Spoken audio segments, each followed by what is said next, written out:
저는 오늘 읽을 말씀 디모데후서 3장 16절로 17절 말씀을 통해서 거울과 성경이라는 제목으로 하나님의 말씀을 함께 나눠보려고 합니다. 옛날에는요, 거울이 좋지 못했습니다. 그래서 옛날에는 거울을 지금처럼 유리로 만든 거울이 아니라 옛날에는 무슨 거울이었죠? 동경이라고 해서 구리로 만든 거울을 사용했습니다. 그래서 이 구리에 녹이 슬면 전혀 거울의 역할을 하지 못합니다. 근데 이 거울을 잿물로, 양잿물로 열심히 깨끗하게 닦아주면 그 구리가 반짝반짝 빛을 내면서 그 구리를 쳐다보면 내 얼굴이, 내 모습이 보입니다. 그래서 성경에서는 우리가 거울을 보는 것처럼 희미하다 라고 표현해 놓고 있어요. 사실 저는 이 이야기가 잘 이해가 안 됐습니다. 왜냐하면 동경을 보던 시대가 아니고 그 깨끗한 거울을 보던 시대였는데 왜 거울을 보는 것처럼 희미하다라고 이렇게 표현했을까? 나중에 생각해 보니까 그 시대에는 지금처럼 이렇게 깨끗한 거울이 없고 구리로 된 거울을 쳐다보다 보니까 제대로 자기의 모습이 안 보여서 희미했던 겁니다. 근데 이 거울의 역사는 아주 오래되었습니다. 출애굽기에도 보면 하나님께서 성막을 지으라고 하시고 성막 안에 있어야 할 것들을 만들라고 이야기하십니다. 그러면서 물두멍을 만들라고 하는데 물두멍의 재료가 뭐냐면 노수로 만들어라 라고 이렇게 말했는데 거기에 이어서 부가된 말이 나옵니다. 이 노은 성전 안에서 일하는 여인들의 거울로 만든 것이다 라고 되어 있습니다. 즉 그 이야기는 뭐냐면 그 시대에도 노수로 된 구리로 된 거울이 있었다는 거예요. 그 여인들이 그 시대에도 남자보다 여인들이 거울을 더 많이 본 것 같아요. 그래서 여인들이 거울을 가지고 있었는데 그것을 하나님 앞에 선물로 드려서 그 거울을 가지고 물두멍을 만들었다는 겁니다. 저는 처음에도 그때도 이 말을 이해를 잘 못했어요. 어떻게 거울로 물두멍을 만들어? 그럼 유리로 만들면 깨질 텐데.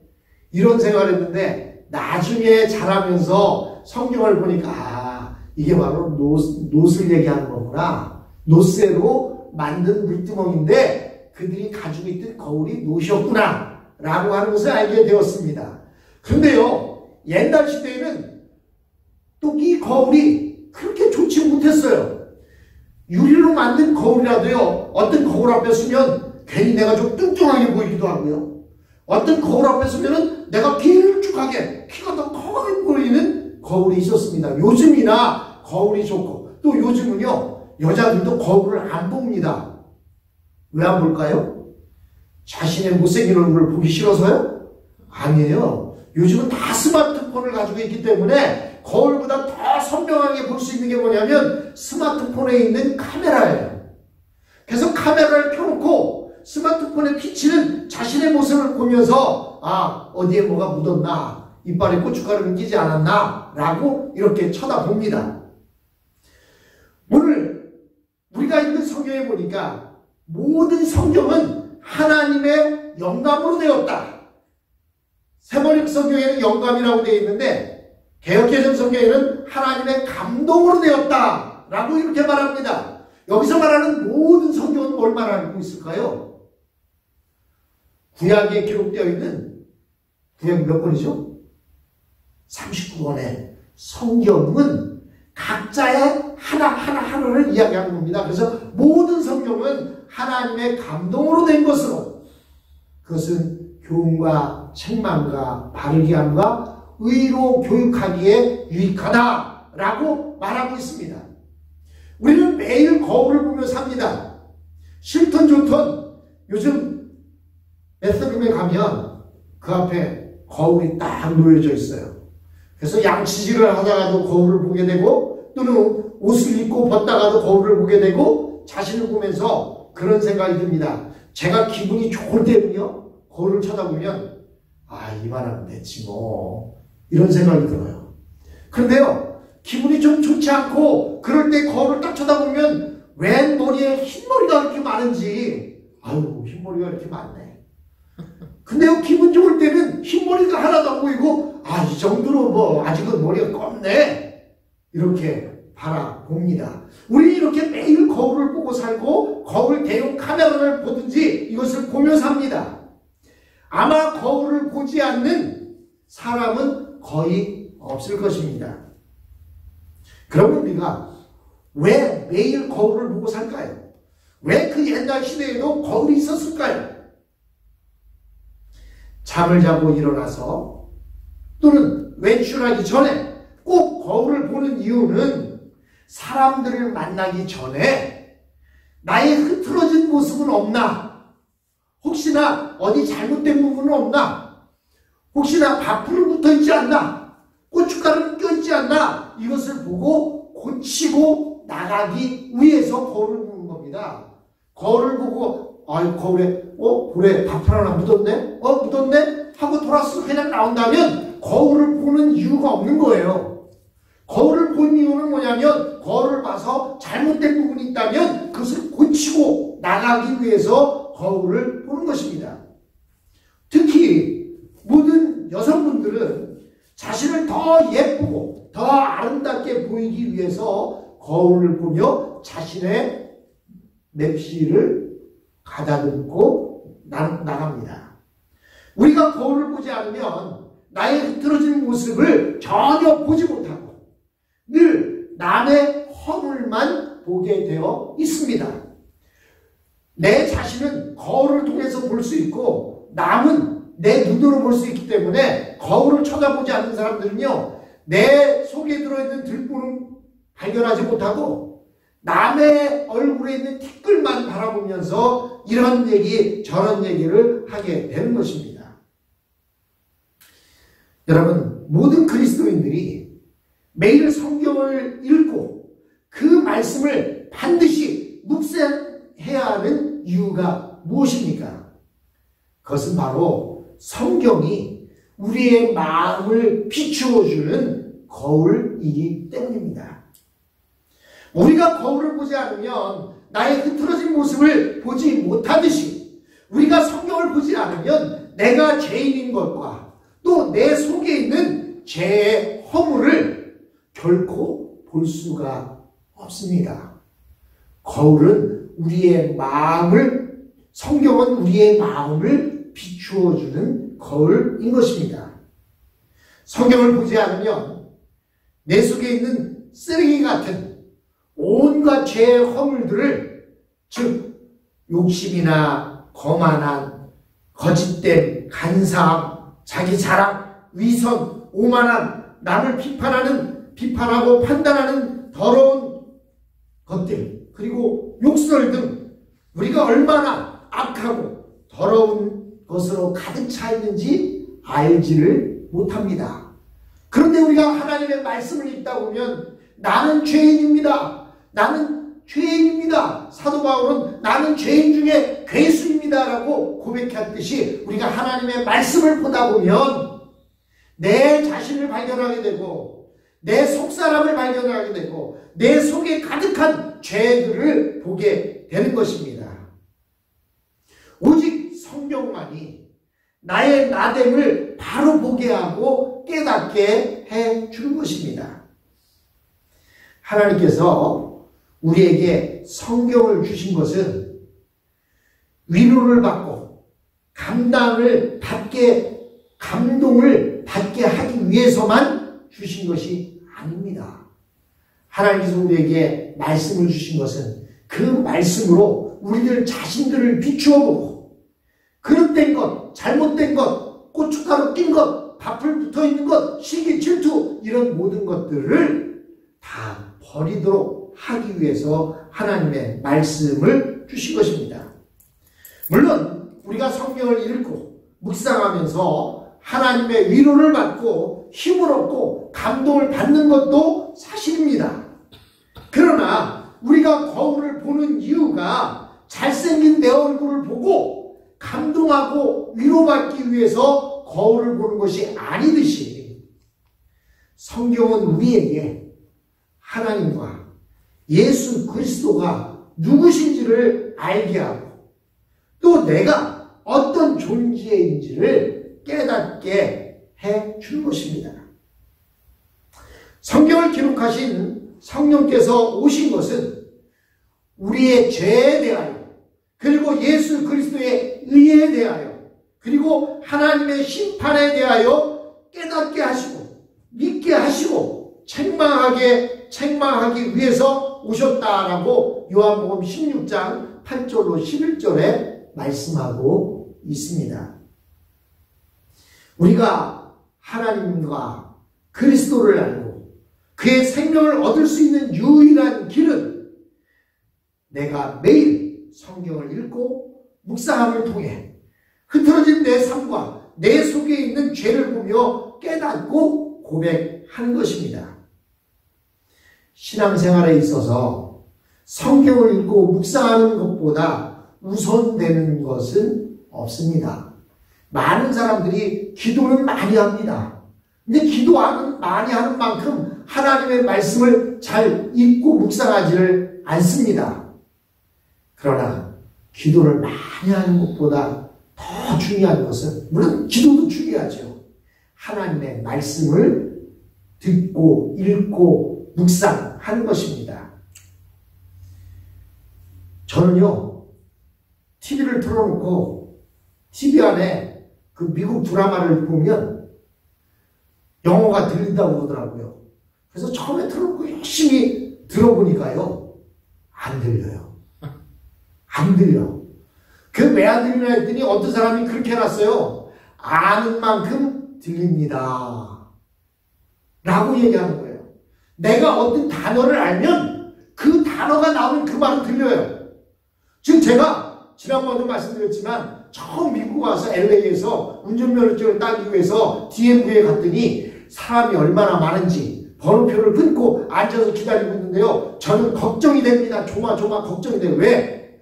번호표를 가지고 있는데 혹시 내 이름을 부를 때 내가 그걸 못 알아들어서 그 번호표를 가지고 못 가면 내가 오늘 해야 할 일을 하지 못하는데 하고 조마조마 있는데 다른 소리는 그냥 무슨 시끄러운 소리처럼 들렸는데요. 준송하는데 그 소리는 그냥 제 귀에 쏙 들어오더라고요. 왜 그랬을까요? 제 이름이니까, 제가 아는 이름이다 보니까 그 이름은 귀에 쏙 들어옵니다. 여러분, 누가 어떤 대화를 하다가요, 아무 생각 없이 지나가는데 갑자기 내가 아는 이름을 누군가 딱 이야기하면 가다 말고 고개를 휙 돌려봅니다. 왜 그래요? 아는 이름이 나왔기에 그렇습니다. 여러분, 마찬가지예요. 우리가 하나님을 알고 싶으십니까? 우리가 하나님에 대해서, 하나님이 어떤 분이신가, 하나님이 나를 얼마나 사랑하시는가, 하나님이 나를 위해 무엇을 하셨는가 알려면 어떻게 해야 돼요? 알아야 되는 거예요. 듣고 읽고 봐야 되는 거예요. 하나님의 말씀을 읽지 않고 그냥 하나님 앞에 매일 때만 씁니다. 달라고 이것 달라 저것 달라 때만 쓰는 게 기도입니다. 그러나 기도도요, 여러분, 하나님의 말씀을 붙잡고 기도할 때 기도의 능력이 있습니다. 기도의 힘이 있습니다. 하나님의 말씀, 하나님은 이렇게 하라고 하지 않으셨습니까? 하나님, 그러니까 하나님 해주세요 하는 거하고 그냥 무턱대고 울고 떼쓰는 것처럼 그냥 무조건 달라고 하면, 어린아이가 면도칼을 달라고 하면 줄 부모가 어디 있습니까? 그런데 우리는 하나님의 말씀은 어떻게 믿어요? 덮어놓고 믿어요. 덮어놓고 믿어. 옛날에 사실 교회 가면 하나님 어떻게 할 수 있습니까? 그러면 그냥 믿어봐. 덮어놓고 믿어. 믿으면 돼. 이랬는데요. 아니에요. 덮어놓고 믿으면 안 됩니다. 하나님의 말씀을 열어놓고 읽으면서 그 하나님의 말씀을 묵상하면서 그때 하나님이 내 가슴 속에 팍 꽂힐 때 그때 은혜가 되는 것이지, 아무리 성경 많이 읽어도 그냥 아무런 생각 없이 입만 주절주절 하고 읽으면 소용이 없습니다. 여러분, 우리가 하나님과 그리스도를 알고 그의 생명을 얻을 수 있는 유일한 길은 내가 성경을 매일 읽고 묵상함을 통해서 흐트러진 내 삶과 내 속에 있는 죄를 보고 깨닫고 고백하는 길인 것입니다. 본문 17절에서는 뭐라고 말씀하고 있습니까? 이는 하나님의 사람으로 온전하게 하며, 뭐가? 이는이 뭐예요? 성경이 하나님의 사람으로 온전하게 하며, 하나님의 사람이라고 하는데 성경 말씀을 제대로 알지 못하면 온전한 하나님의 사람이 될 수 없다는 거예요. 이는 하나님의 사람으로 온전하게 하며 모든 선한 일을 행할 능력을 갖추게 하신다. 여러분, 운전만 잘하면 되는데 뭐 하려고 필기시험까지 봅니까? 나는 운전할 수 있어. 그래서 남편한테 운전을 배워서 운전을 잘할 수 있는데 필기시험을 봐야 된다는 거예요. 근데 나는 그 필기시험을 보기도 싫고 알지도 못해. 그래서 운전면허 시험을 못 답니다. 그리고 운전을 하면 운전을 할 수 있을까요? 없을까요? 운전은 할 수 있어요. 그렇죠? 운전을 할 수 있는데 잡혔다가는, 경찰들한테 붙잡혔다가는 아주 큰일 납니다. 여러분, 사실 운전하는데 무슨 간판 보고서 화살표 표시, 뭐 스탑 표시 정도, 화살표 이쪽 저쪽 표시 정도, 그리고 속도 뭐 60마일, 65마일 뭐 이 정도만 알면 되지 뭘 그거 시험을 봅니까? 근데 왜 시험을 보느냐? 알아야 정확하게 지킬 수 있다는 거예요. 우리가 선한 능력을 행하기 위해서는 아는 만큼 선한 능력을 행하게 되어 있는 거예요. 하나님의 말씀을 아는 만큼 하나님에 대한 믿음도 더 생기고요. 하나님에 대해서 아는 만큼 선한 능력을 나타낼 수 있게 되는 것입니다. 그러므로 신앙생활에 있어서 성경을 읽고 묵상하는 일보다 우선되는 일은 없습니다. 그래서 옛날 사람들은 그렇게 얘기했어요. 기도 30분 하려면 하나님의 말씀 30분 읽고 30분 기도해라 라고 이렇게 가르쳐 주었었습니다. 그러므로 우리 성도들은 반드시 성경을 읽고 묵상함으로 하루를 시작해야 하는 것입니다. 모든 성경은 교훈과 책망과 바르게 함과 의로 교육하기에 유익하다. 즉 우리로 하여금 하나님의 사람으로 살아갈 수 있는 방법과 길을 성경에서 보여주고 있다는 것입니다. 여러분, 이렇게 하나님의 말씀을 읽고 묵상하고 듣고 순종하는 것이 하나님을 사랑하는 첫 번째 증거인 것입니다. 여러분, 사랑한다고 하면서 그의 말을 듣지 않는다면 어떻게 사랑하는 겁니까? 사랑한다면 사랑하는 사람의 말을 들으려고 하고 어떻게 해서라도 그가 무슨 말을 하는지 한마디라도 놓치지 않으려고 노력합니다. 여러분, 학교 다닐 때 생각나지 않습니까? 아주 멋진 남자 선생님이 있으면 그 선생님에게 잘 보이는 방법이 뭐예요? 수업 시간에 열심히 수업 잘 듣고 선생님이 뭐 질문할 때 번쩍 손들고 정답을 얘기하면 그 선생님한테 가장 잘 보이는 길이에요. 그래서 어릴 때 내가 무슨 과목 좋아했어요? 그러면 어떤 사람은 왜 그 과목을 좋아했냐 물어보냐면 그 과목의 선생님이 너무 잘생겨서 내가 그 선생님에게 잘 보이려다 보니까 그 과목은 내가 좋아하게 됐습니다 라고 얘기하는 거예요. 그렇습니다. 우리가 하나님을 사랑한다면 하나님 앞에 잘 보이는 길을 찾아야 돼요. 하나님이 무엇을 기뻐하나, 하나님이 무엇을 좋아하나 그것을 알기 위해서 하나님의 말씀을 자꾸 읽고 묵상해야 되는 거야. 하나님이 이렇게 사는 걸 좋아하는구나. 하나님이 이런 나를 기뻐하시는구나. 그러므로 우리가 하나님의 말씀을 읽고 묵상하는 것은 하나님을 사랑하는 첫 번째 증거가 되는 것입니다.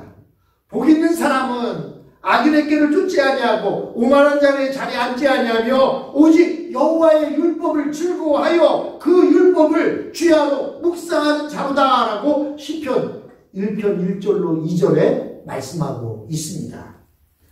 복 있는 사람은 여호와의 율법을 즐거워하여 그 율법을 주야로 묵상하는 자다라고 말씀하고 있습니다. 여러분, 한국 사람들 가장 좋아하는 게 뭐예요? 복 아닙니까? 복 받기 원하면, 복 있는 사람이 되려면 하나님의 말씀을 주야로 묵상하는 자가 되어야 할 줄로 믿습니다. 세상에서 가장 하나님을 사랑하는 사람은, 또 가장 복 있는 사람은 하나님의 말씀인 성경을 사랑하고 그 말씀을 읽고 그 말씀을 묵상하며 매일 그 말씀을 통해 하나님의 음성을 듣는 사람인 것입니다. 저희가 우리 힘찬이가요 매일같이 때만 되면 페이스톡을 합니다.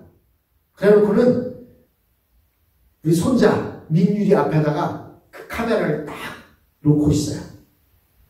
그러면 우리가 카메라가 딱 작동이 되면 민율아 그러면요 딴짓을 하고 있다가 그 자기 이름을 듣고 고개를 딱 들고 휙 하면 웃습니다. 그러면요 하루의 모든 것이 싹 다 예, 저도 할아버지인가 봅니다. 민율이가 씩 하고 한 번 웃어주면 그냥 그걸로 모든 게 다 좋아. 근데요 그 민율이가 왜 우리를 보고 웃어줄까요? 매일 보니까 아는 거예요. 누군지는 모르지만 저 카메라 속에 있는, 카메라인지 뭔지도 모르겠지만 저 속에 있는 사람이 내가 본 사람이야. 내가 아는 사람이야. 그러니까 자기 이름을 부르니까 고개를 돌려서 카메라에 있는 그 우리의 모습을 보고 휙 하고 웃는 거예요. 여러분, 우리가 하나님 앞에 그런 자가 되어야 됩니다. 하나님이 우리와 하나님과의 관계에 있어서 우리가 하나님을 매일 봐야 하나님을 알 수 있는 거예요. 여러분, 이웃 사촌이 먼데 있는 친척보다 낫다는 이유가 뭡니까? 자주 보니까 대화도 많이 하게 되고 슬픔도 나누고 기쁨도 나누고 즐거움도 함께하고 밥도 같이 먹다 보니까 가깝다 보니까 다 아는 거예요. 근데 멀리 있는 친척은 어쩌다 한번 전화 통화하면 인사 몇 마디 나누면 더 이상 할 말이 없어. 여러분, 기도도 그렇습니다. 하나님과의 대화인데 기도를 하다 보면 자꾸 기도거리가 많이 늘어나고 하나님 앞에 자랑도 하고 하나님께서 이렇게 해주셔서 내가 이렇게 됐습니다. 감사하기도 하고 하나님이 이런 것을 이런데 어떻게 했으면 좋겠습니까? 하소연도 하고 하나님 앞에 계속 기도를 하다 보면 기도 시간이 점점 늘어서 막 1시간을 기도해도 언제 1시간을 기도했는지 모를 정도로 시간이 뚝 가버립니다. 사랑하는 사람하고 만날 때 시간이 썩 지나가듯이. 그런데요, 자주 만나지 않은 사람은요, 하나님 감사합니다 그러면 더 이상 할 말이 없어. 예, 이만 줄입니다. 아멘. 예. 여러분, 세상에서 가장 하나님을 사랑하는 사람은 하나님의 말씀을 묵상하는 사람입니다. 가장 복 있는 사람은 여호와의 말씀을 즐거워하여 그 말씀을 주야로 묵상하는 자가 바로 가장 복 있는 사람입니다. 사랑하는 성도 여러분, 오늘 저와 여러분은 복 있는 사람입니까? 오늘도 이렇게 오늘 이 자리에 와서 하나님의 말씀을 읽고 묵상했습니다. 우리는 복 있는 사람입니다. 하나님의 말씀을 읽기를 즐거워하고 듣기를 즐거워하고 묵상하기를 즐거워할 때 우리는 하나님 앞에 가장 사랑받는 자이고 또한 복 있는 사람이 될 줄로 믿습니다. 같이 기도합니다.